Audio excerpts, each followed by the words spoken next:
Hello, you wonderful people, and welcome to another episode of Super-Fanta-Fi. This being a show where I talk about TV shows of the supernatural, fantasy, and or science fictional genre. For today's episode, I'm going to talk about Carnival Row Season 2, Episode 2. A lot of really interesting things went down in this episode, so let's break it down. Well, first and foremost, let's start off with Agrias and Imogen's situation. And obviously, Agrias is kind of like, right, I guess he's had his interactions with the pack, so he's like, right, these people are civilized, basically all it takes is class and money, and we'll be fine, because he's like, right, I am a rich person, you will come from a very, privileged background, but it's like, yeah, but I'm still burgish, and obviously it was not that long ago, literally 7 years ago, we know, everything with Tyrannok happened like 7 years ago, but who knows if that was like the fun, like who knows when the war ended. So it's still really, really fresh either way. Even if it's like a couple years later, that's still like 5 years or something. It's still years that they were at war. So, but he's like, oh, let me show you the port. It's going to be great. They go there. It's ruined. I'm like, what the hell happened? At first I was like, it kind of wasn't what I thought it was. I was like, well, for the port to look like this and for all those airships to be blimps flying like, I'm like, did the Pact have a civil war?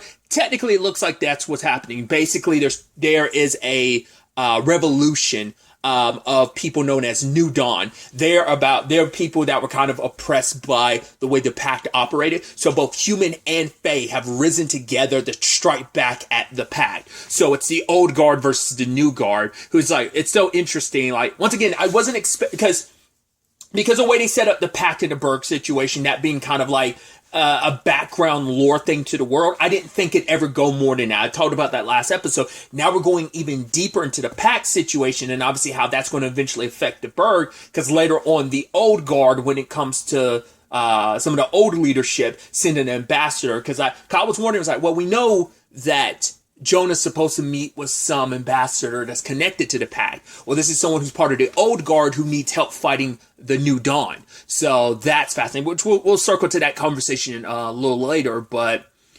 Agrias and Imogen are separated. Agrias is kind of being like,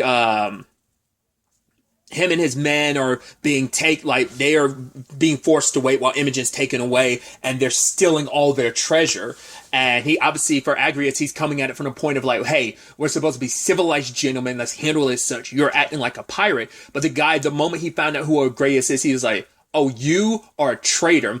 Because I think it's like, you took advantage of the class system, I guess is what he's saying. It's like, right, you are a puck. Rather than kind of fighting for your position, you went so hard and above to try and not only be very human and welcomed in human society, specifically in the hierarchy. And I guess all of these people are people who are on the lower end, kind of the more commoner end, not the more privileged and high society type. So maybe that, because it seemed like that's where he was coming at. He was like, oh, you're a traitor to your class. It wasn't like, oh, traitor to your people. It was like specifically class, because you as a Fae, we were all in the same, like, obviously Fae are still on the lower end, even compared to like commoner humans, but the fact of the matter is we were all kind of less than to the higher ups, and it's like, okay, so some of the crew was let go, why others were executed, I don't know. Not unless those were the people that were let go, because I was like, yeah, because I didn't pay as much attention. That might have been the people they were told they could go, but no, whatever the case may be,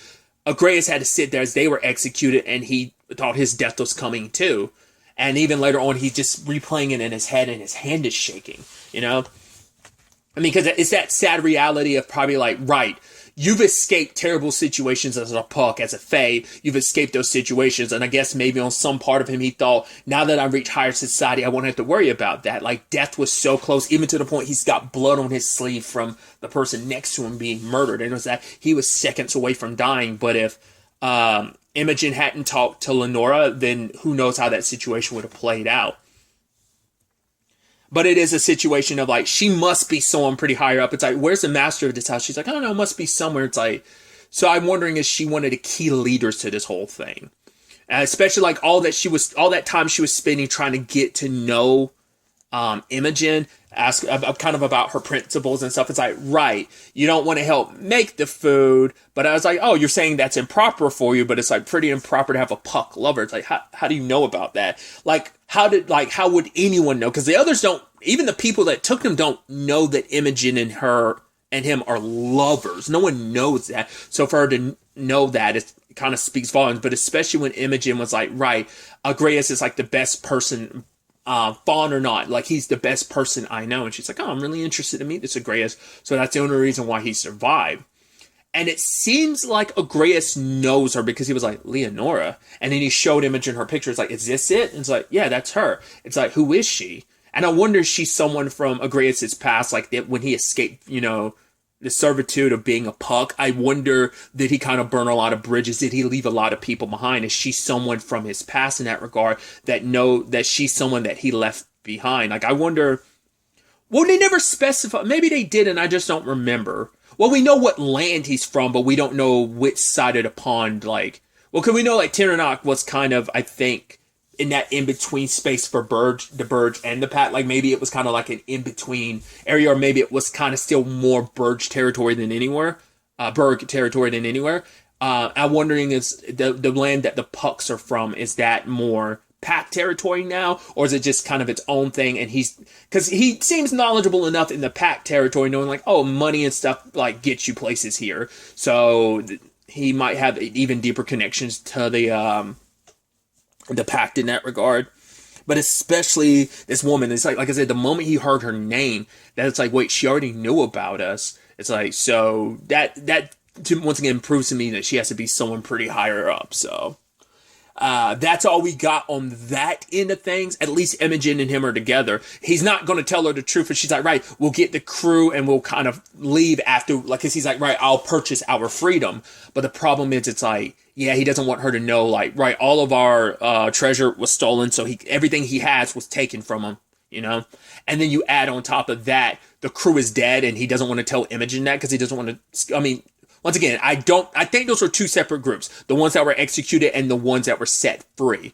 Or maybe it was the same group. Either way, the crew's not around right now, but he's not trying to terrify Imogen. He wants to try and put on an air of like, right, he loves her and wants to take care of her. And it's like, I'm going to protect you, so I don't want to scare you. I want to make you feel like everything's okay, because it is okay as long as you're with me. So that's where things kind of stand on that front. Now, taking us back to the conversation of the Berg, the ambassador, as well as his guy, was his name, it's like Veer. He's like some kind of military person.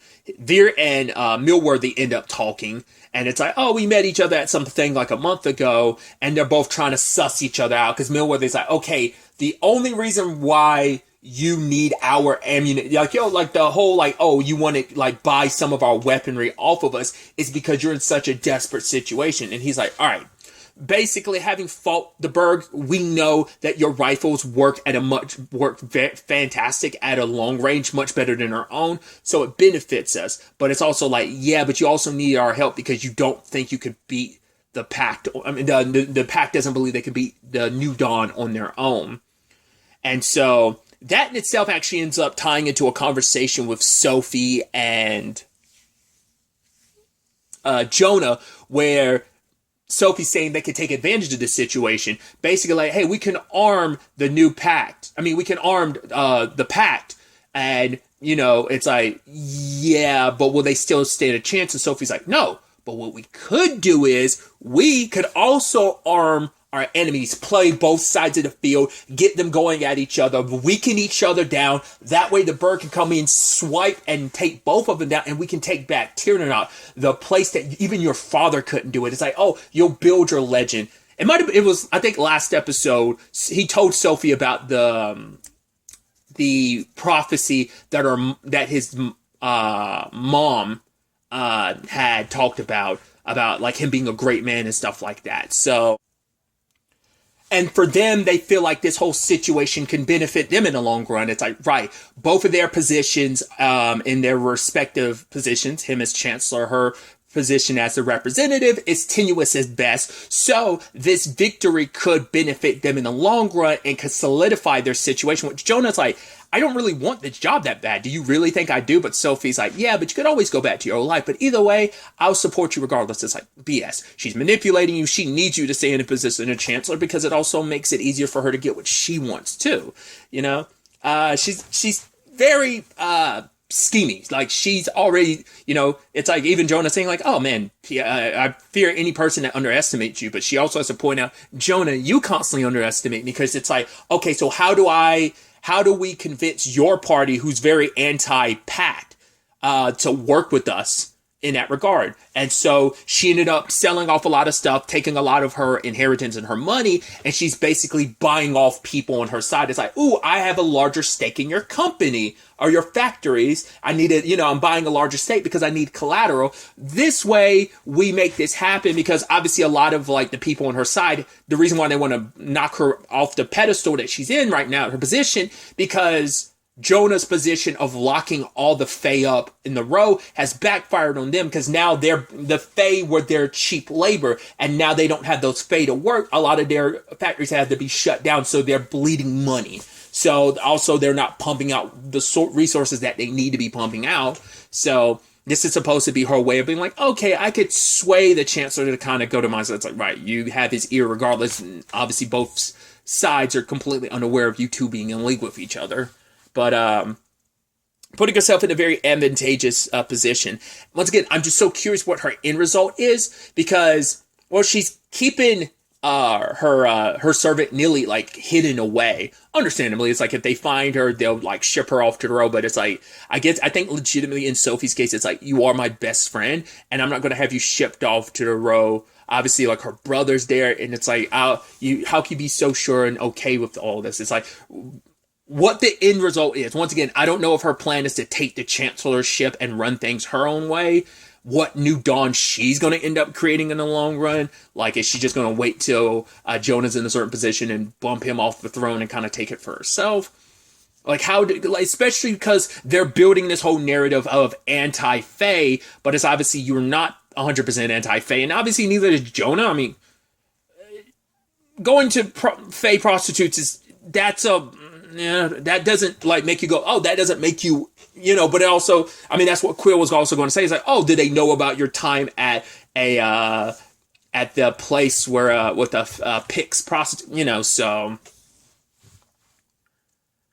he doesn't, it's not like Jonah like has like anti-Fae sentiment, but he has to play it up, because that's the thing that kind of united everyone, is that anti-Fae sentiment. So, and it's the only way to kind of keep things in control for now when control is slipping out of their hands. So they've got to make do with what they can. So all the while that's happening in the row, Philo did get Darius out, but sounds like he's had a pretty rough go of it.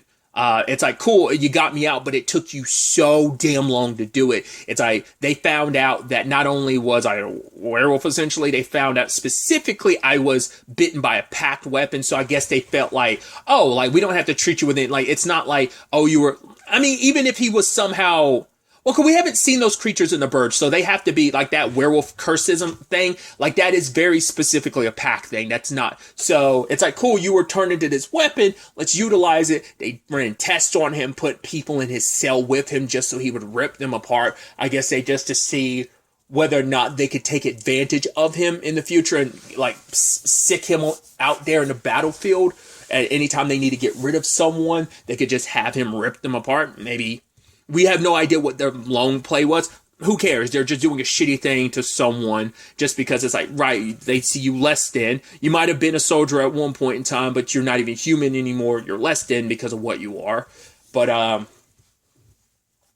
obviously, it's like, in his case, it's like, oh, Philo, you had to go and like quit your job. It's like, well, he didn't necessarily quit. He got found out because sadly he trusted the wrong person he shouldn't have. So it wasn't necessarily by choice that he left the badge behind, but it's like, also, he wouldn't have been able to keep the badge regardless. Like, even if he hadn't gone back, even if he hadn't gone to the row at the end of season 1, there was no going back, because everyone at the police, all the officers know he's half Fae. Like, there was no getting that badge back regardless. But it's like, yeah, Darius also, he never had time to tell Darius the truth that he found out. It's like, yeah, I'm going to change things. I'm going to get the row open. It's like, oh, why? You half-Fae bastard? It's like, yeah, I'm the half-Fae bastard son of Absalom, Breakspear. And it's like, oh, like, that just got dropped on, because they haven't talked since Philo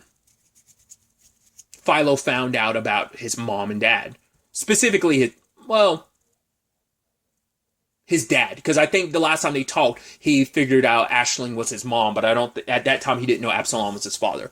Either way, obviously, Vignette's not too happy with this decision because it's like, cool, I get what you want to do, but you're going to get yourself killed or locked up. And it's like, for her, it's just going to be history repeating itself. And it's like, he's like, I'll get word to. She's like, oh, when? From a prison cell? From a graveyard? She's like, this time I won't mourn you. It's just, obviously, she's hurting. She's angry. She doesn't want him to do this. But for him, he feels like it's the only way, because I think for him, it's like he sees so many people suffering and he wants to help, you know? He wants to, especially because it's like, right, this is also where the woman he loves is. So it's like, I need to do something. I need, both of them want to do the right thing. They want to help out in whatever way they can. Philo's helping out in his regard. Vignette's helping out in hers with the Black Ravens. Both of them are trying to make a difference. They're just kind of going about it different ways. But I mean, I think you could make the argument it's still about self-sacrifice, because Vignette, it's still, I mean, there's no getting away from the Ravens now that you're like in this deep with them, but still. Because Philo did ask her about, like, the murder of that officer, but it's like, yeah, like, she's like, I spared the guy's life. There's no way that would. So it turns out, they're kind of, she's suggesting, like, oh, can you really say it's not above those officers doing it themselves? And Philo's like, oh no, I legitimately wouldn't put it past him. They could easily do that. Like, it's within the realm of possibility, but why would they need to? Like, if they were going after you guys, why set that up? Why frame you for it? They don't need an excuse. Like, well, they have plenty of reason after the train robbery to come in here and start hanging pics just for the hell of it, but they didn't. So why would they go through the trouble? We know that there's a third party. Tourmaline kind of knows. She's figuring stuff out, so she hasn't really talked to Vignette, because I think, once again, she's avoiding Vignette because of the whole Philo of it all. So even though Philo was in one of her visions, she has yet to actually go to Philo about everything. But, well, since I'm on the subject of Tourmaline really quickly, she did go visit Mima, the Mima in the row, for the purposes of trying to understand what happened. So she had yet another vision, and it ended up being of Dahlia getting killed because she was running her mouth off about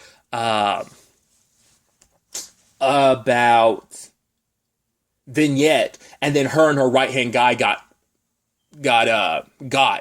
And because at first, the Mima was saying, like, oh, Samani, obviously, we know, and even she was like, yeah, it was suspected she's the one that made the Dark Asher from last season, the same creature that ultimately ended up killing her. She helped with that whole situation. But what also happened is, like, right, she had the power to kind of put evil in people's heads. Like, she could get inside of people's head and make them do evil things. I don't know how true that was, or whether that actually is true. We never really got to see her utilize that, because Piety's thing was kind of her own thing. It's not like Samani, like, got inside her head to do that. But regardless, that's what Mima was worried about. But it's like, oh no, she passed her power onto you. It's like, well, I don't want it. It's like, yeah, I hope you don't, because once you kind of go down that lane of evil, using that power is cursed. It's evil, and if you start using it, that evil will consume you. So it's like, what does that mean for Tourmaline going forward? It's definitely going to be interesting.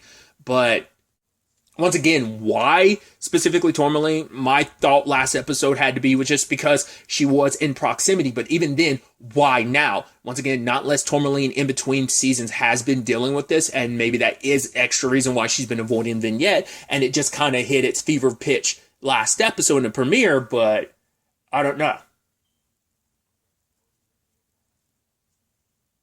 Like I said, maybe there's just some residual spirit left that was drawing Samani's like spirit to her, or those powers to her.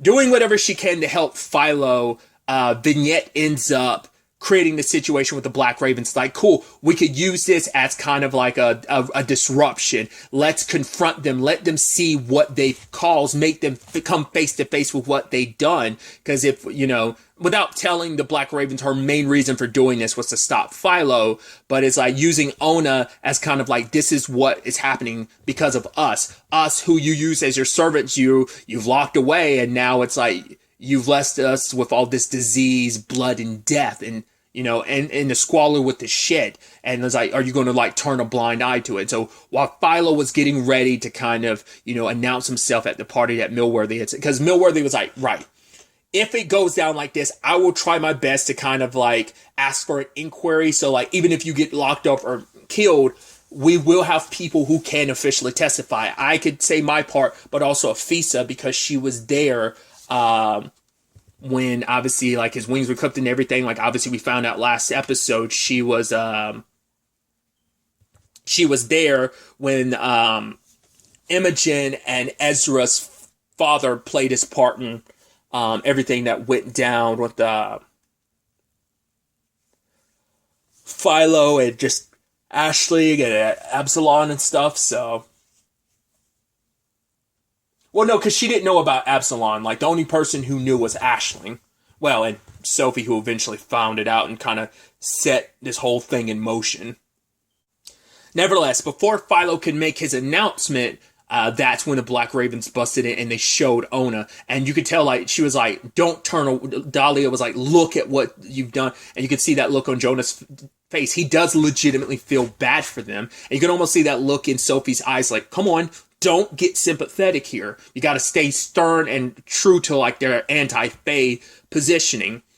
And Doomby, without hesitation, shows up and kills Ona, because all she was doing was getting closer to Jonah. Like, she couldn't even fly. Like, her wings were kind of like diseased as well. And she didn't have much time. And that's why Una was okay with this, because it's like, if, I don't have much time. Kane knew that as well, and I think that's what sparked it even more for Vignette. Looking at them made her think about Philo, especially like where they left things off. Her last words to him was like, "You're a fool," and it's just like, right, seeing those two, she's like, Una's calling him calling Kane a fool, but it's like, you're my fool. So luckily, nothing happened, and Philo got, well, I mean, obviously all that went down, but Philo got away. But that Veer guy ended up noticing that, and he looked at Millworthy, and Millworthy kind of looked back at him like, so that guy's definitely going to be keeping an eye on Millworthy, I'm sure, because this could be something that they could potentially take advantage of or use in the long run. We'll have to wait and see.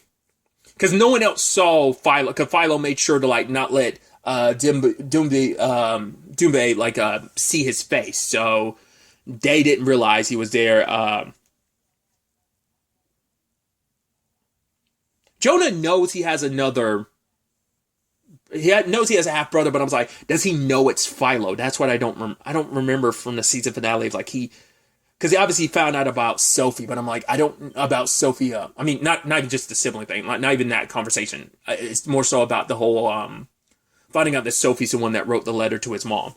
I don't remember if he knows, but he knows he has a half sibling. I just don't know if he knows who Philo is or even what Philo looks like. Because I'm trying to think, I don't think they ever met face to face last season. Not that I can think of off the top of my head. He might know Philo by name, if even that, but he might not recognize his face, so.